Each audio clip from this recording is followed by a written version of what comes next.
کیا کہتا ہے کہ ایوری تھنگ، کہتا ہے کہ دنیا کی ہر چیز جو ہے وہ وائبریشنل اسٹیٹ پہ آپ کے ساتھ جڑی ہوئی ہے. مثلا ایک مثال ہے، ایٹم ہو یا الیکٹران ہو، نیوٹران ہو، پروٹون ہو، سارے گردش میں ہیں. ہر چیز گردش میں ہے، ہر چیز کہیں نہ کہیں چینج کر رہی ہے اپنے آپ کو. کچھ جو ہے وہ کلاک وائز ہے، کچھ اینٹی کلاکس ہیں. اگر آج الیکٹران کو اینٹی کلاک کر دیں اور پروٹون کو کلاک وائز کر دیں، یہ کائنات ختم ہو جائے گی. اور یہ کس نے اتنا بڑا سسٹم ڈیولپ کر دیا ہے؟ اس سے مراد ہے کہ کوئی قدرت پیچھے ہے.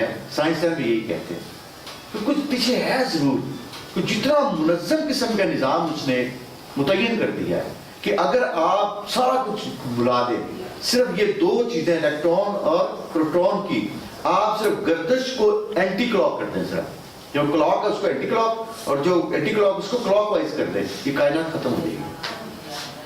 تو اس نے کہا کہ ہر چیز جو ہے وہ وائبریشن میں ہے، حرکت میں.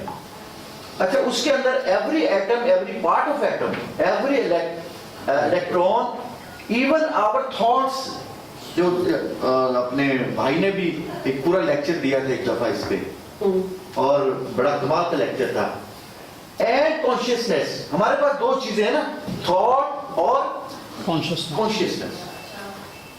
انسان کو جانور سے مختلف کیا بنایا ہے کہ اس کے پاس تھاٹس بھی ہیں اور کانشیسنیس بھی ہے. جانور کے پاس صرف تھاٹس ہیں، اس کے پاس تھاٹس ہیں، اور ساری تھاٹس کس کی تابع؟ جبلت کے تابع. اس کی جو بنیادی ضرورتیں ہیں وہ پوری کرنے کے لیے. لیکن انسان کی خوبی ہے کہ اس کے پاس کانشیسنیس بھی ہے.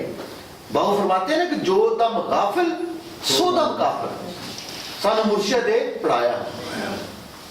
وہ یہی کہنا چاہتے ہیں بیسیکلی کہ جو consciousness are just vibrations. We can define the aura as a electrophotonic vibration. The aura around human، یہ انسانی باڈی کے 8.5 میٹر ریڈیس ہوتا ہے، 8.5 میٹر ریڈیس ہوتا ہے.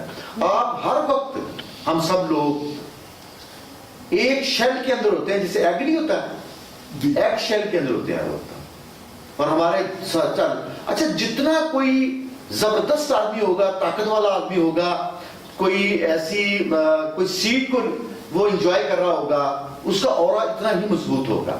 اور جتنا آدمی چھوٹی معمولی زندگی گزار رہا ہوگا. میں ایک انشاءاللہ آپ لوگوں کو یہاں پہ نیکسٹ ٹائم بات کریں گے اس پر، کہ دنیا میں انتہائی غریب لوگ ہوتے ہیں اور غریب ہوتے ہیں، میڈیوکر ہوتے ہیں، امیر ہوتے ہیں، اور انتہائی امیر ہوتے ہیں. کیوں؟ ہم کیوں نہیں ان میں؟ صرف ایک وجہ، وائبریشن. یہ آپ کی جو وائبریشن ہے، جو آپ کے اندر انرجی ہے، آپ کو یہی انرجی آپ کو خوف سے نکالتی ہے. جب انسان خوف سے نکل جاتا ہے تو وہ بہت امیر ہو جاتا ہے. اگر وہ خوف سے نہ نکلے تو وہ انتہائی غریب رہتا ہے. اور دوسری بات،